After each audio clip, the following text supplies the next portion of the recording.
في فيديو النهاردة عملت الكلوب ساندويتش بحشوتين مختلفتين من السندوتشات اللي طعمها حلو جدا مهما حشيناها. ممكن يكون عندنا بواقي أي أكل ممكن نحطه فيه وهيطلع برضو طعمها حلو.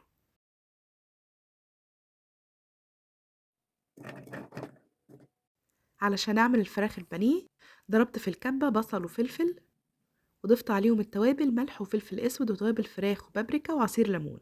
هقلبهم كويس مع بعض. عندي صدور بانيه متقطعة كده هحطها في التتبيلة واخليها في التلاجة ساعتين. بعد كده هطلعها وهجهز الحليب والبيض عليهم طبعا ملح وفلفل اسود والبقسماط.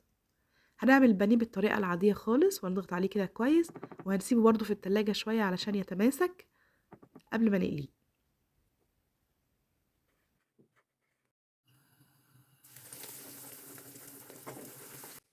وبكده البانيه بقى جاهز. هضيف بقى في الحشوات عندي هنا مايونيز وصوص جبنة شيدر وكاتشب وخس متقطع. وبالمناسبة تقدروا تعتمدوا وصفة البانيه دي عندكم، هتعجبكم جدا التتبيلة بتاعتها. هنستخدم هنا العيش التوست، هقطع الأطراف بتاعته والأطراف دي طبعا مش هنرميها. أنا هعملها معاكم في وصفة تانية هتكون طريقة البقسماط، بتكون حلوة جدا بقسماط بيتي وهعمله كمان بالتوابل هيعجبكم. هنحتفظ بيه كده في الفريزر. وهبدأ بقى ان انا اطبق كده الساندويتش. هتبقى عبارة عن طبقات. اول طبقة دهنت جبنة شيدر، تقدروا طبعا تحطوا جبنة شرايح وحطيت عليها مايونيز.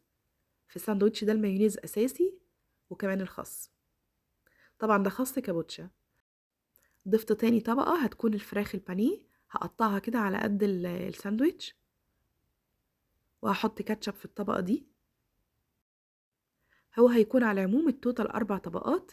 اخر طبقة هعملها زي الطبقة الاولى، صوص الجبنة الشيدر وعليها المايونيز والخس. وهقفل كده الساندويتش وهخلص كل الكمية اللي عندي وهخليها على جنب علشان هتدخل مرحلة أخيرة برضو. تاني حشوة عندي عملتها هتكون ببرجر الفراخ ومع البيض، بيكون ماتشنج حلو جدا. وبرضو نقدر نعمله ببرجر اللحم.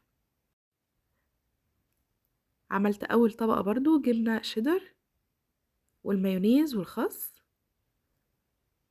وتاني طبقة كانت البرجر ده كان جاهز، أنا ما عملتوش في البيت، لكن أكيد قريب جدا هنزلكوا وصفة البرجر الفراخ. دهنت برضو تاني طبقة بالكاتشب مع البرجر. وتالت طبقة هتكون البيض. أنا عملت البيض ده بالطريقة العادية خالص، الأومليت اللي بنعمله. وهقفل كده آخر طبقة خلاص. الساندوتشات دي كلها بعد ما تجهز بالشكل ده هحطها بقى في التوستر أو في الساندوتش ميكر. وبعد ما تطلع هنقسمها بالنص. قدمت معاها الويدجز بوتيتو مع الصوص بتاعها، هتلاقوها عندي في وصفة قديمة. هستناكوا تجربوها وتقولوا لي رأيكم.